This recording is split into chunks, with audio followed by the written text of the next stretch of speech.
Welcome to A Happy Donor, where fresh ideas and fundraising meet, clear vision keeps people on a mission, and we believe that happy donors are people who feel like they're making a difference, because they are.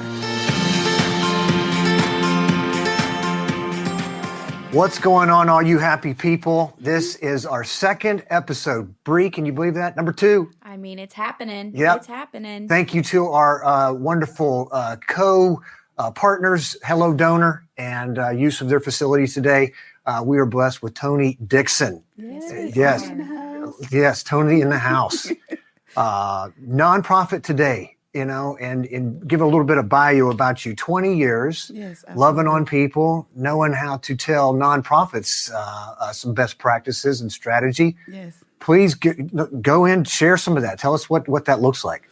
Yeah, so I started about 20 years ago, just helping businesses to build strategy and find funding for whatever their passion is. And that converted over to just serving the nonprofit industry. So I help with strategy building, fundraising, development building, board development, helping with volunteer management, everything that, and all the facets around nonprofit management I assist with. So yes, that's what I've been doing. That's amazing work. Yeah, I know Bree, you had some chance to get to talk with Toni ahead of time, and just wanted to see if you had any questions or concerns. She's so easy to love on. I tell you that much. Absolutely. Thank you. So you just mentioned the word volunteer. Mm-hmm. So something that I have come up against is we've got volunteers who sometimes give and also give of their time. Right. How are we finding ways of making sure that volunteer, because sometimes, and I love my volunteers, but sometimes we can't always rely on our volunteers. Right. And sometimes there's a moment where we might have to say, I need your help on this, or could you make sure I have to take this responsibility away? And we've experienced a lot of that in 2020 with having to change some of the ways that we work. How do you keep those volunteers still engaged and still wanting to donate either financially or with their time? Absolutely. The process, I believe, for volunteers is kind of the same process when you deal with donors. It's about putting them in an actual process and continuing to build relationships with them over time.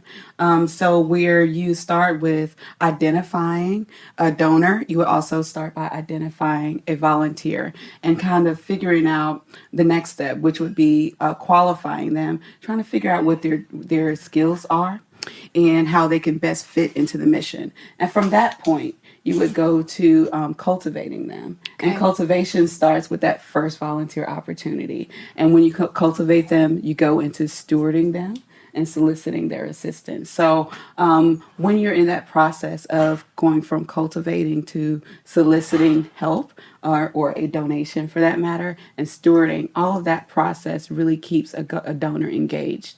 And you can once you create that process, it just goes over and over and over again. Once you get to the end of the process, you evaluate, you restructure, and you start over again. So with volunteers and keeping them engaged, what you do is you find out where their heart is, where their skills are, and you fit them into that space. That's what happens. Yeah, and that's how you keep them engaged and keep them coming back. I love it, because I know for my just experience of myself, volunteering has pushed me into becoming a donor. Right, that absolutely. hands-on experience, yes. That's when I'm like, all right, I'm ready, sign me up. Right, absolutely. It's a part of it's a part of building ambassadorship for a brand or for a mission, keeping them engaged and making sure that they understand what the mission is, how they can best support the mission, and then going into the development of the relationship. Got it. Mm-hmm. Great. Absolutely. Doesn't a volunteer really just make a happy donor, right? I mean, yes. they're telling you they're all in, right? And all you got to do is just throw them, a few little bites along the way, right? I just want to take out the trash, right? Or, I want to greet people, yes. I want to help, the fundraiser, yes. something in some way capacity. Yes. They're gonna more or less tell you, where they'd like to be. Right. You just got to kind of walk them along a little bit. Right, absolutely. And when you're talking about nonprofit development, you're talking about development in itself and raising money and raising ambassadors. Mm-hmm. You have to figure out where they're, if they want to give time, talent, or treasure. That's one thing in the development world Those three things: time, talent, and treasure. And they've added on just recently a new thing, which is influence. So, talk to us about treasure. Yeah, right. I want to know about some treasure. Treasure is what's dear to your heart, which is usually money, and you decide to give it. Okay. And so volunteers may decide to start off with giving just their time. And time may be serving at the soup kitchen and providing meals for the homeless. Then you may have somebody that's interested in providing their talent. They want to volunteer as a fundraiser because that's what they do professionally. So they'll provide their fundraising expertise. With treasure, you're literally reaching in your pockets and providing revenue for a mission that needs that financial support. And influence means I'm going to volunteer on the board and I'm going to give my influence that I have with this corporation that supports missions. Because I'm going to tell people about you. Right, absolutely. And in all those 4 areas, you create an ambassador for your mission, which also can create an impact that's like immeasurable. Yeah. That's amazing. I love treasure because I treasure my volunteers. Right. I absolutely do. Without them, there's a lot of things that can't get done. Right, absolutely. Most missions, they need volunteers to help to support their bottom line, and they can't do the work. I mean, they can get as much money as they need to get, and staff definitely can support the mission. But those volunteers are what helps to expand that those efforts that are, happening every day. I got a question around that. So then I think to volunteer, it's a step, it might be a more mature step than most people around being a donor would take on, something like that. Maybe it comes easy to some people. Some people it does, some people it doesn't. It just really depends on the person that you're speaking with. Everybody's persona looks different. And so that's why it's important to build relationships at the very foundation of everything. Relationships is most important. So you get to find out whether or not they're comfortable coming in to volunteer. Some donors, they may have given a little bit here, a little bit there, and you would have a meeting with the donor and find out, okay, well, here's our mission. This is what we do. Why don't you get involved? And they say, well, I'm afraid of, I may have had some trauma in the past and I don't want to address that trauma. So I'm just going to continue to give from a distance. Okay. And then eventually they may come in. But they're happy. Giving from a distance, because you have to find out what their story is and how it ties into the mission. And, and everybody that you approach for a gift may not feel the mission. You understand what I'm saying? So you find that out through the process of identifying, qualifying, cultivating. And so, yeah. That's interesting. So you mentioned that not everyone who gives is attached to the mission. Right. Which for me, that's been like the big part of what makes me a happy donor. I'm giving to a mission that I just full-heartedly believe in. When you have a donor who doesn't connect to the mission, how do you find that you are essentially keeping them as a happy donor? Well, they're happy because they're getting a tax write-off, or keep it real. Okay. Yeah, they're getting a tax write-off, or they're participating in an activity with their group. They want to do they work for a happy donor, and they have a whole staff of 20 that wants to give to a mission. And they're happy because they're giving with their group. They're receiving thanks and gratitude for their gift because they're giving with their group. So wherever their heart lies, that's where they'll feel their appreciation. I love that. I love that. Yeah. With your business being nonprofit today, are you seeing any new trends or new concepts, ideas, reasons to grow for nonprofits today? Yes. So right now, fundraising in itself with events is incredibly difficult right now, seeing the climate that we're in. And so a lot of the events are going to virtual.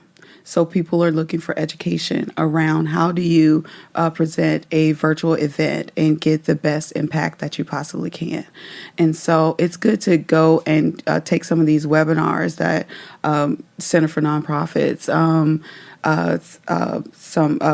Association for Fundraising Professionals, those types of organizations that are that have lived and that are learning. You go and learn with them, and that helps you to build your nonprofit. So what I'm saying is technology is one big thing that people are just starting to have to change their minds around. Right. They're having to fit in now where, a lot of people don't want to change. Mm-hmm. You have to change now.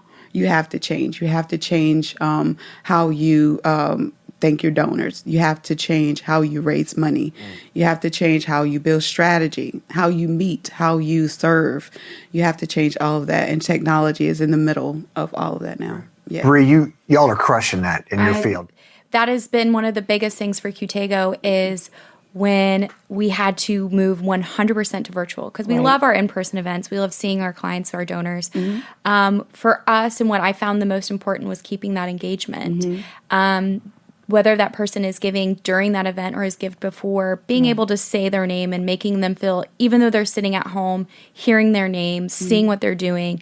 So that's something that we've really been making an impact in and keeping engagement and having fun. A lot of us are in that Zoom zombie mode, and we want our virtual events to still have that moment where we're enjoying it. Yeah, so you feel like you're together. Yes, absolutely. Right. Yeah, it's incredibly hard. We're working on providing as many solutions as we can because technology, especially now, we're seeing it become more and more important when it comes to fundraising. Right. Absolutely. And how do we keep our donors happy in technically a new world for them? Yeah, and if you look at the industry, most of our givers are in that age range of between 45 and 60. Right. And so if you think about that and how they are able to acknowledge that technology is the world that we live in now, is becoming incredibly difficult. So as the industry changes, we have to change within that too and find out how we can still reach out and be able to satisfy the people that support our world and social change. Yeah. Even with small changes, for those 40 to 60, as silly as it might be, changing the time of when your virtual event starts, not starting it as late, and then being like, hey, remember that event we used to host and it was at 8 o'clock at night? Absolutely. Stay in your jammies. We're gonna rock this off at 5 o'clock. And you're keeping those people at least in a more comfort level. Right, absolutely. We've had to change, it's some with our nonprofits, we've had to change the way that we meet our donors. As a professional development officer, normally going to lunch or going to breakfast or having coffee, that's normal, right? Can't do that anymore. So our Zoom calls are with coffee and breakfast together. Having a meeting and then having all the technical difficulties that happen too. Yes. Did you see that video of that guy that was meeting with the judge? Is a cat. And it was a cat. His comment, he said, I'm not a cat. I'm not a cat. That's not hilarious. Yes, but it's true all the time, right? And have you found, for me personally, I have found when I have those moments, it's like my donors and my clients go, oh gosh, you're human too. Right. Like exactly. The dogs are barking. Right. My husband walks in, is like, and you're going, I feel like there's been more of a connection to our donors being like, we truly are connected. Right. We are humans. We are here to help each other every day. It takes. It's a process. Right. It's a village. We're going to get through it. Absolutely. So great. Good stuff. Well, I'm going to take some of your content here, Toni, and just say foundationally to create a happy donor as we wrap this up. And please do share into this if you got anything more. But find out where they want to invest their time. Right. Find out what their talent is. Right. Where their heart is. You know what their natural gifts are. Yes. Yeah. Treasure, of course, money always is very helpful. Capital for nonprofits is very vital. Mm-hmm. And then encourage them to use their influence in their sphere to tell your story. Yes. Yes. Make sure they understand what the mission is, understand what programs and services are offered, and then spread the news. Just tell everybody about it. Yes, absolutely. Get them engaged. Yes. Love that so much. Thank you for coming on. We're going to have you on again very, very soon. Absolutely. All right. You're just such a wealth of knowledge. Thank you.